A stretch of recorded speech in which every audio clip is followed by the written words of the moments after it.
하나님 말씀은 시편 97편 1절에서 12절까지의 말씀입니다. 여호와께서 다스리시나니 땅은 즐거워하며 허다한 섬은 기뻐할지어다. 구름과 흑암이 그를 둘렀고 의와 공평이 그의 보좌의 기초로다. 불이 그의 앞에서 나와 사방의 대적들을 불사르시는도다. 그의 번개가 세계를 비추니 땅이 보고 떨었도다. 산들이 여호와의 앞 곧 온 땅의 주 앞에서 밀랍같이 녹았도다. 하늘이 그의 의를 선포하니 모든 백성이 그의 영광을 보았도다. 조각한 신상을 섬기며 허무한 것으로 자랑하는 자는 다 수치를 당할 것이라. 너희 신들아, 여호와께 경배할지어다. 여호와여, 시온이 주의 심판을 듣고 기뻐하며 유다의 딸들이 즐거워하였나이다. 여호와여, 주는 온 땅에 지존하시고 모든 신들보다 위에 계시니이다. 여호와를 사랑하는 너희여, 악을 미워하라. 그가 그의 성도의 영혼을 보존하사 악인의 손에서 건지시느니라. 의인을 위하여 빛을 뿌리고 마음이 정직한 자를 위하여 기쁨을 뿌리시는도다. 의인이여, 너희는 여호와로 말미암아 기뻐하며 그의 거룩한 이름에 감사할지어다. 아멘. 여러분, 오늘 시편 97편 말씀 저와 함께 읽으시면서 여러분 발견한 이 시의 주제 여러분 아시겠어요? 계속해서 나오는 말씀이 있습니다. 한번 좀 찾아보시죠. 1절부터 1절 끝부분에 보니까 어떻게 하라고 이야기하느냐? 기뻐할지어다 이렇게 이야기합니다. 또 8절 처음 부분 보니까 여호와여, 시온이 주의 심판을 듣고 기뻐하며 이렇게 이야기하고 있죠.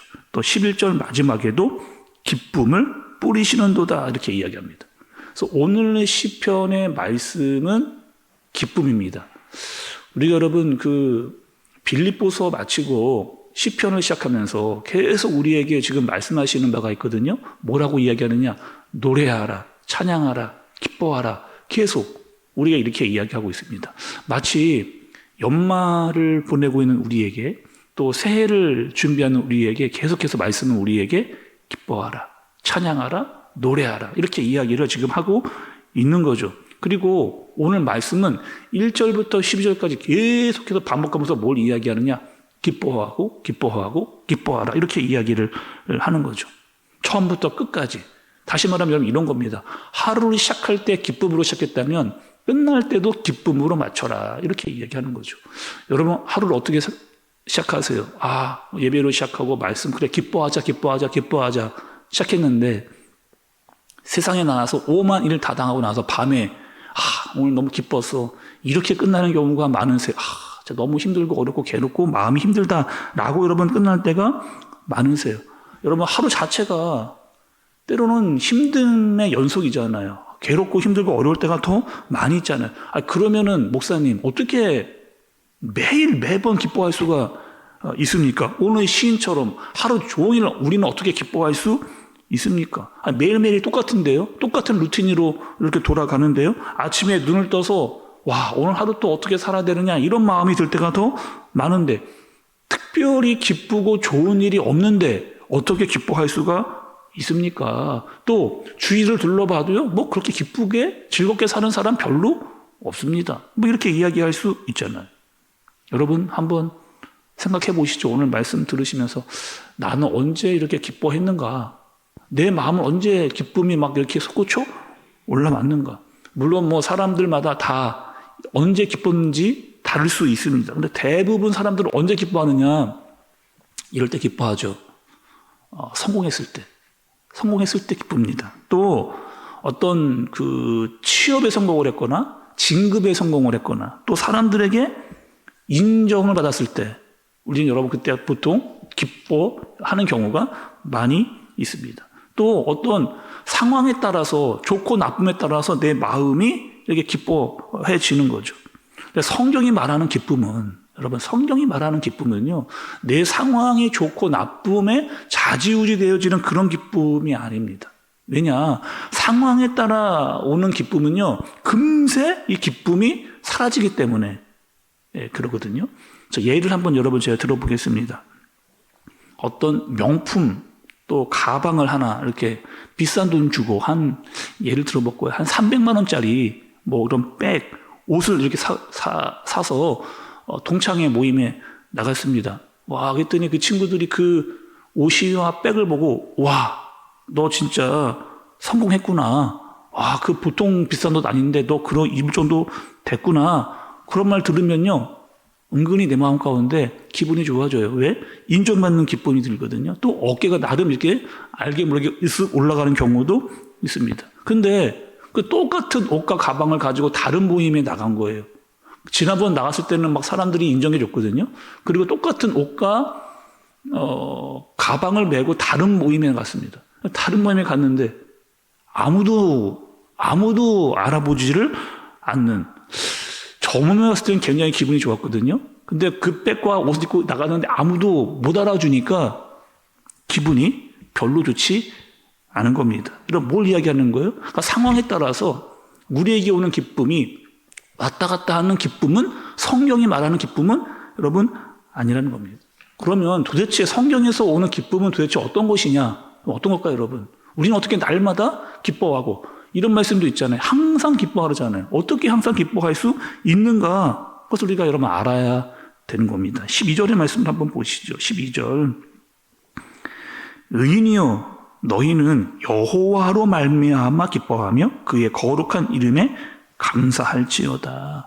여호와로 말미암아 기뻐하라, 이렇게 이야기를 합니다. 여러분, 여호와로 말미암아 기뻐하라. 여러분, 이 말 동의되세요? 또 이해되세요? 또 여러분, 하나님이 어떠한 분이시길래 그분으로 말미암아 기뻐하라고 하는가? 말씀은 여러분 이렇습니다. 2절부터 4절까지 말씀을 보면 읽지는 않겠지만 이렇게 이야기하고 있는데, 시인이 이렇게 고백을 합니다. 뭐냐면 번개가 막 번쩍번쩍 한다는 거예요. 그리고 사람들이 번개 때문에 놀란다. 또 산들이 밀랍처럼 녹아내린다. 이런 표현들이 있습니다. 여러분, 이 뜻은 이런 거거든요. 이런 겁니다.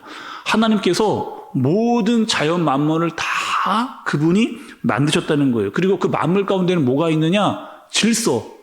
질서가 있다는 겁니다. 예를 들면 이런 거죠. 아침에 해가 뜨고 해가 지면 달이 뜨는 것 같은 이런 질서가 있다는 겁니다. 다시 말하면 이 땅에 악인과 의인이 사는데 이들도 반드시 만나게 되는 질서가 있다는 거예요. 그 질서는 뭘까요? 조건시kan 간에 의인과 악인이 만나는 분명한 질서가 있는데, 그 질서는 무엇이다? 심판이라고 하는, 심판을 반드시 그들은 좋으나 싫으나 의인이나 악인이나 다 거치게 되어져 있다는 겁니다. 그러니까 아무리 과학이 발전을 아무리 하더라도 하나님의 질서를 어긋나게 갈 수 없다는 거죠. 예를 들면 이런 겁니다. 화산 폭발이 일어나요. 화산 폭발. 아무리 세상이 좋아지고 과학이 발달해서 그러면 그 폭발 막을 수 있습니까? 화산 막을 수 여러분 있어요? 천둥 번개 치는 거, 사람이 아무리 문명이 발병하고 과학이 발전하도 그 질서 막을 수 있겠냐는 말이에요. 그러니까 그 질서, 하나님이 세우신 그 질서 아무도 막을 수 없다. 지금 너희들이 보기에 악인들이 더 잘 나가는 것 같지, 또 그들이 더 성공한 것 같지, 그들이 더 우세한 것 같지, 그러나 결코 그들을 부러워하지 말라는 겁니다. 왜? 그들은 반드시 뭘 만난다? 심판을 만나기 때문에. 그리고 반드시 하나님께서 공의로 그들을 다스리실 것이기 때문에 반드시 성경은 이렇게 이야기하고 있어요. 무엇이냐면 우리가 부러워할 대상은 악인이 아니다는 거예요. 그리고 우리가 바라봐야 할 분이 있는데 그분은 누구다? 하나님이다. 전능하신 하나님이다. 그래서 그분으로 말미암아 우리는 기뻐할 수 있다는 거죠. 10절의 말씀도 여러분 좀 보세요. 10절의 말씀. 여호와를 사랑하는 너희여, 여호와를 사랑하는 너희여, 악을 미워하라. 그가 그의 성도의 영혼을 보존하사 악인의 손에서 건지시느니라. 이렇게 이야기하십니다. 여러분도 뭐 한 번쯤 다 들어보셨을 법한 이야기인데, 여러분 이런 얘기를 제가 좀 해볼게요. 어린아이가, 정말 한 3, 4살 정도 되는 어린아이가 밤길 숲속을 걷고 있습니다. 여러분 생각을 해보세요. 아무것도 안 보이는 깜깜한 밤속에 3살짜리, 4살짜리 아이가 혼자 길 걷고 있다. 그리고 짐승 소리가 막 들린다. 여러분, 그 어린아이는요, 무서워서 앞길 갈 수 없어요. 두려워하고 떨고 울기 마련입니다. 그런데 그 어린아이가 아빠와 함께 있다면, 그 어두운 밤길 걸어갈 수 있는 그런 마음이 생기는 거죠. 아무리 짐승 소리가 들리고 아무리 깜깜해도요, 두려워하지 않고 앞으로 걸어갈 수 있는 이유가 있습니다. 왜냐? 아버지가 내 손을 붙잡고 있기 때문에. 또 내가 울면 아버지가 나를 끌어안고 가기 때문에. 그렇죠. 그래서 아빠와 함께하는 어린아이에게는 두려움이 없다는 겁니다. 그 두려움이 없는 것, 또 여러분, 악한 짐승이 나에게 나타난다 할지라도 내가 상대하지 않아요. 그 악한 짐승은 우리 아빠가 상대합니다. 그래서 어린아이에게 의지할 대상이 있다라고 하는 것, 믿을 만한 대상이 있다라고 하는 것, 그게 감사죠. 마찬가지입니다. 우리가 믿는 분이 있다라고 하는 것, 내가 믿는, 의지하는 어떠한 대상이 있다라고 하는 것, 그것 자체가 감사고 기쁨이다. 그분으로 말미암아 나는 기뻐하고 감사할 수 있다. 이렇게 이야기하는 거죠. 끝으로 여러분, 오늘 말씀을 보시면 11절과 12절에 의인이 나와요. 의인. 11절과 12절에 계속해서 의인이 나옵니다. 여러분, 세상에서 의인은 어떤 사람이냐? 세상이 말하는 의인, 그 의인은요, 착한 일 많이 한 사람이에요. 선행을 많이 한 사람입니다. 정이 없다라고 이야기하는 사람이 세상에서 말하는 의인이에요. 그런데 성경이 말하는 의인은 어떤 사람이냐? 하나님을 사랑하는 사람.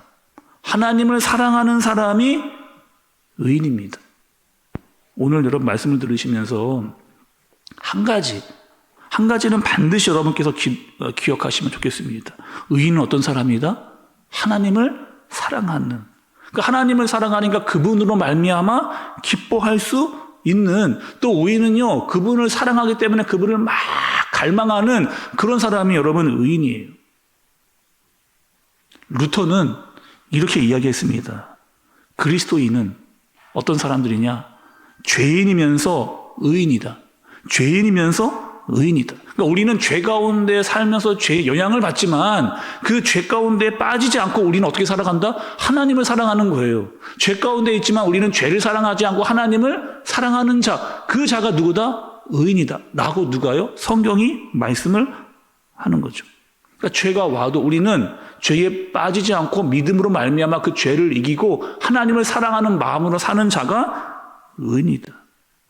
때로는 캄캄한 인생의 어두운 길을 걸어갈지라도 나와 함께 계시는 분이 있다라고 하는 그 사실을 알고 어두움 속에서도 찬양할 수 있는 이유, 우리가 기뻐할 수 있는 이유, 의인이기 때문에, 주님과 동행하는 그런 자이기 때문에 상황과 상관없이, 내 환경과 상관없이 기뻐하고 감사할 수 있는 저와 여러분들 되어지시기를 예수님의 이름으로 축복합니다.